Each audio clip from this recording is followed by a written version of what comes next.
So we're in Psalms. We're in the book of Psalms. And what we want to express about the book of Psalms is that it gives us a way to speak to God. It gives us permission. So as we read in there, sometimes we read things that people are saying that we're like, wow, I didn't know I could be that honest. I didn't know I could be that upfront with God. And so Psalms gives us that kind of permission to speak. But also, Alice last week did a good job of saying, some of the Psalms are about David when he's in war and people are trying to kill him, things that we've never experienced. But she said, you know what? You can repurpose those. You can take those adverse things that he was dealing with and say, I'm dealing with adverse things too. So even if someone's not trying to kill me, I still can pray to God to help me. And so that's what we're doing with the book of Psalms, trying to help show you how we as teachers have used Psalms and how we all can be using Psalms to give us permission to speak to God and some words to say when we sometimes don't know what to say.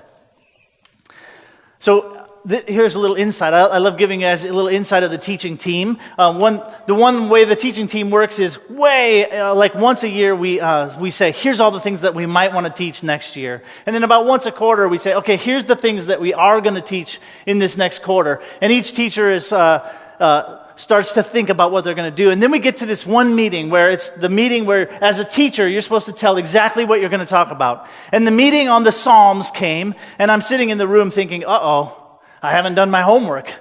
It's the test. So they go going around the room, what are you going to say, what are you going to say? And it's to me, what are you going to say? And I don't know. I'm not prepared. I'm sorry. The one thing I did know, this is what I knew. I was going to talk about the time in my life when I was unemployed. For kind of an extended period of time, I was unemployed, and the Psalms helped me during that time. And I said, since I was making this up at the point, I said, you know what? There is this one psalm in particular, I think it's Psalm 60, and it says that God owns the cattle on 1,000 hills. And I told this really heartfelt and true story about how just days after I had been laid off, I was sitting on the big house lawn, the big house over there. I was sitting on the big house lawn eating lunch. I can't fathom why I was doing that, but that's where I was. Praying to God, Psalm 60. You own the cattle on 1,000 hills, and so I know that I can trust in you. I know that you have the resources that are needed for me to continue on. It was touching. There might have been tears in people's eyes and stuff like that. Maybe there is in yours right now. Then I get home, and I'm like, okay, I better start working on this. I look up Psalm 60. It's not that at all. It's not even close to that. So I look up the cattle on 1,000 hills. Oh, that's Psalm 50. I was close. But Psalm 50 has nothing whatever to do with God helping in time of need. It's this crazy, it's not crazy, it's a psalm. It's this psalm where God is kind of chastising us. He's saying, look, I don't need you. I've got the cattle on 1,000 hills. What do I need you to give me cows for? What I want is for you guys to love me. That's what Psalm 50 is about. Not at all what I thought it was about. So I Google, what in the world am I thinking? That's my Google search. What was I thinking? It turns out it's a cheesy psalm a cheesy song that was written in the 70s. Remember the 70s? Where there's a lot of cheesy songs going around. Here's this song. The words are: He owns the cattle on 1,000 hills, the wealth in every mine. He owns the rivers and rocks and hills, and the sun and the stars that shine. Wonderful riches, more than tongue can tell. He's my father, so they're mine as well. I kind of doubt that theology, but he owns the cattle on 1,000 hills. I know that he'll care for me. Aw, that's sweet. I must have learned that when I was a kid in my church in Cedar Rapids. And despite the fact that didn't come from a psalm, it did help me. I just have to be honest. That helped me. But I want to tell you some other things that really were from Psalms that also helped me during that time. So here's a little backing up. The year is 2001, and I'm running a little office in Cedar Falls, downtown Cedar Falls, above what was the dressing room at the time, which I think now is the pump house, maybe. Anyway, downtown Cedar Falls, I'm running this little office. We have some employees down there. The headquarters was in Kentucky, but we had a branch in Minneapolis. And my boss calls me and he says, Kurt, are you at the office? It's 8 o'clock in the morning. Are you at the office? Yeah, I'm at the office. Well, could you come open the front door for me? No. Why are you at the front door? Just come open the door. So I go down. I had come in the back door, so the front's still locked. I'll unlock the door. He's standing there with a cardboard box full of severance packages for everyone in the office.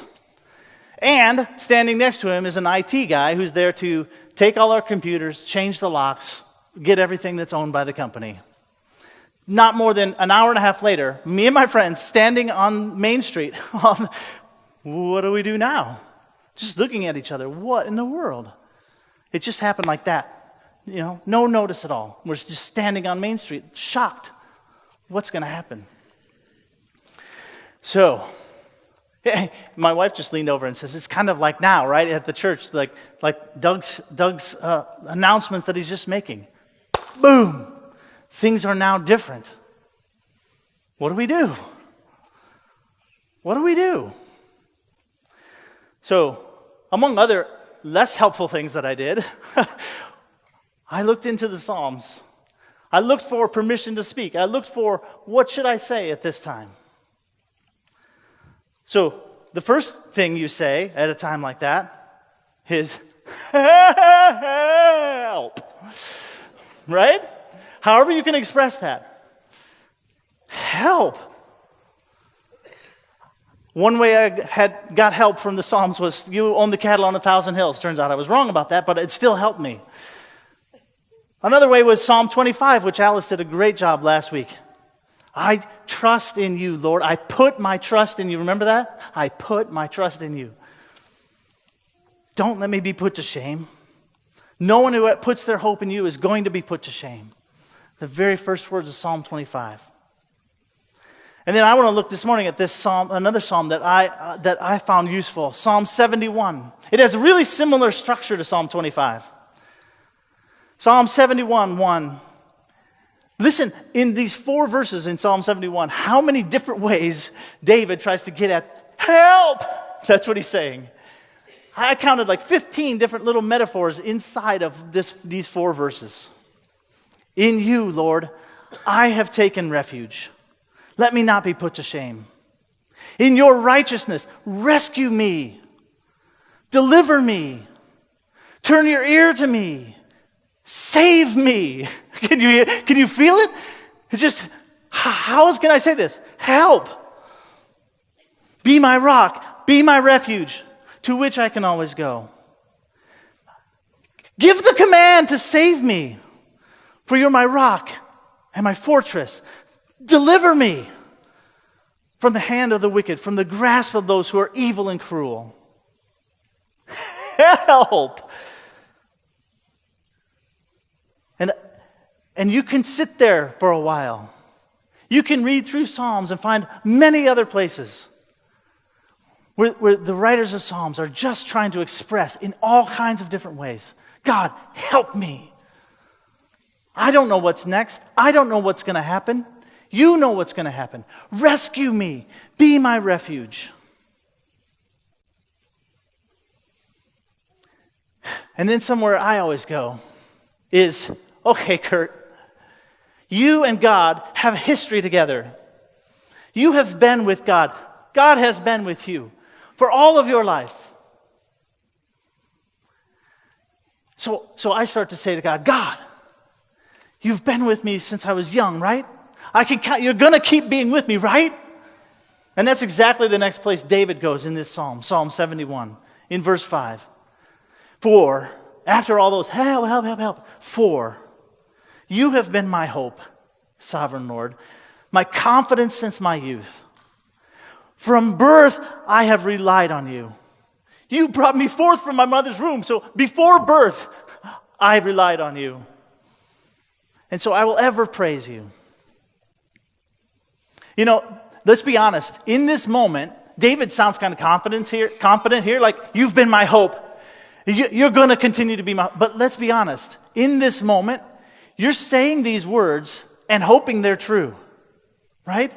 You're saying them, but you're hoping they're true. Really, what's behind it is, you've been faithful, and so you're going to be faithful again, right? You're going to, right? It's going to happen again, just like it's happened before, right? You've been my hope, my confidence since my youth. So that's the next step I was saying. God, be the same that you've been before. Now it's interesting, I think. The next thing in Psalm 71 is David gets to some bargaining. You ever bargained with God?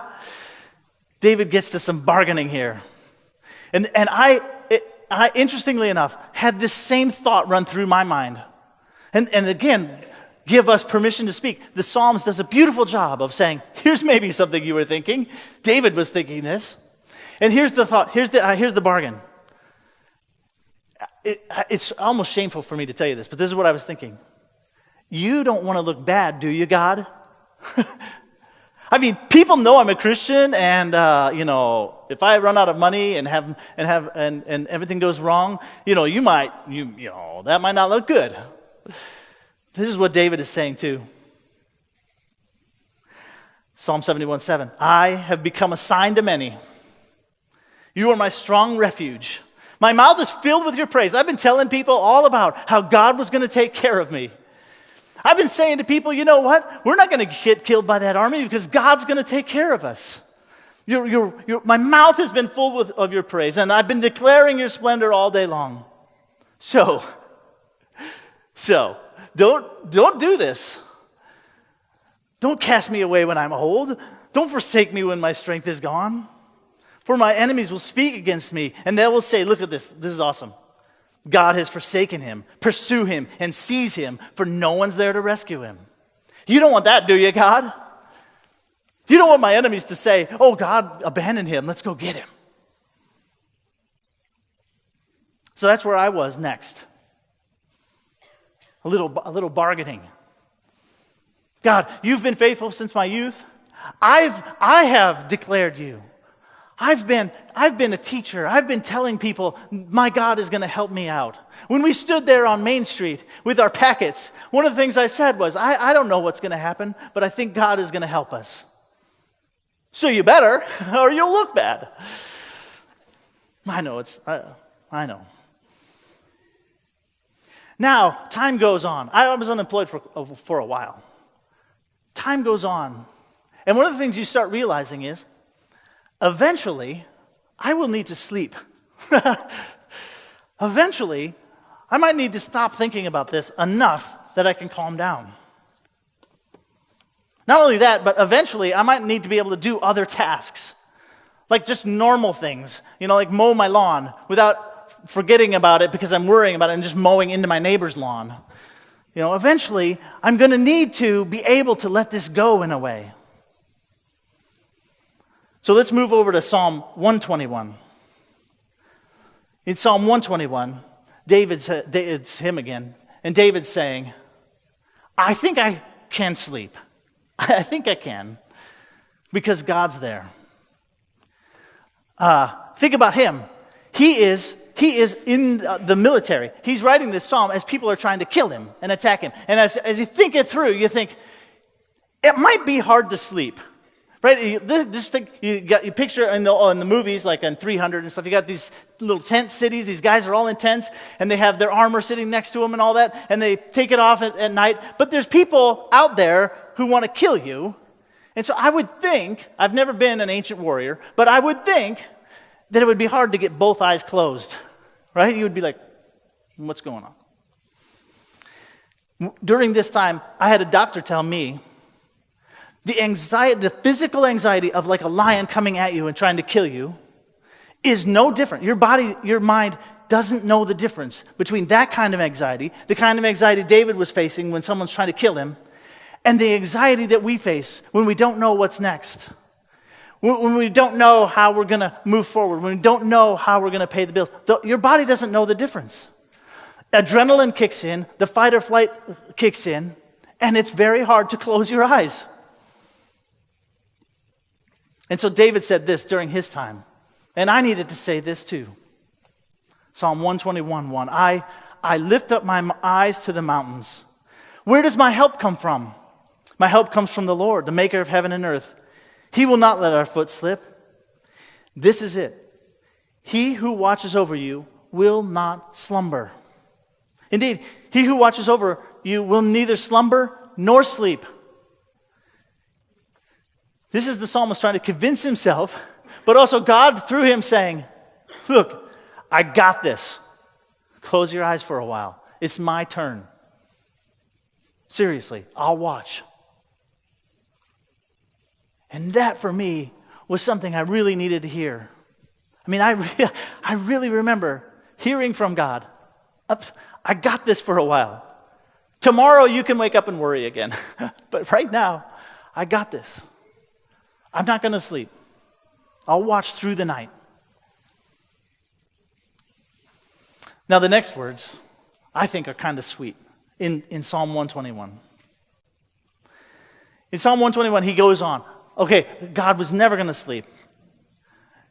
And then David says, I believe that God is not only not going to sleep, but I think he likes me.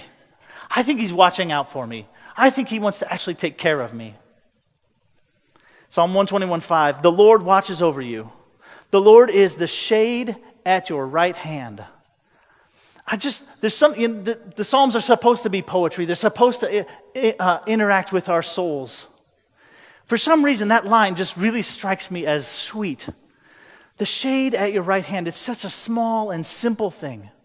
I'm sitting there in the heat of the day. The sun is baking down on me, and I feel some shade on my right hand. It's God saying, yeah, here's a little relief. The Lord is the shade at your right hand. The sun will not harm you by day, the moon by night. The Lord will keep you from harm. He will watch over your life. The Lord will watch over your coming and going, both now and forevermore. I think God really wants to take care of me. I think God really wants to provide for me.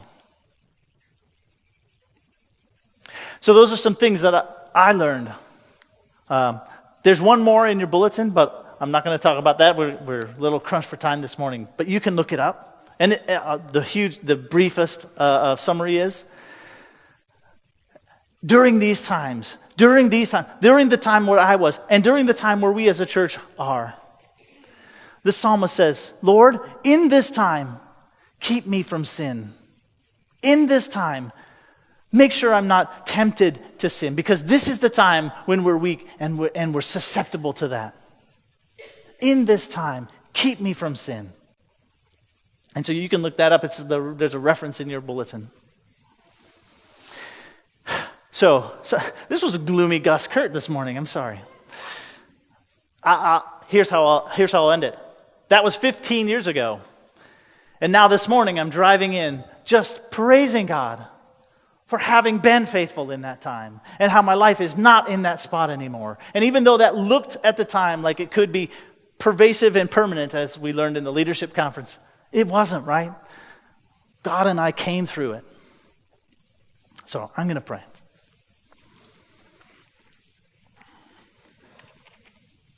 Heavenly Father, thank you for the gift that you gave us of the Psalms.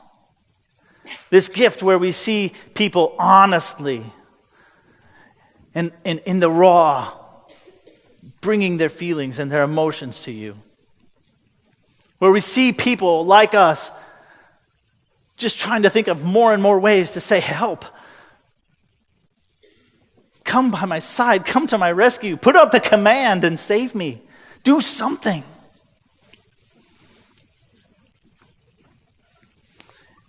And where we see people who are working through that point in our lives where we don't know what's next. And being honest with you about their feelings. Bargaining with you. But thank you for that gift. And I pray that we all as a community can take that gift and use it. Times when we don't know what's next. Times when things look confusing to us. Times when it doesn't make sense, that we can come to you and pray for help. And in times when you've brought us through that help, that we can come back to you and use the praises that are in the Psalms.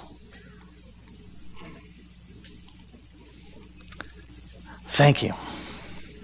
And now let us praise you. Amen.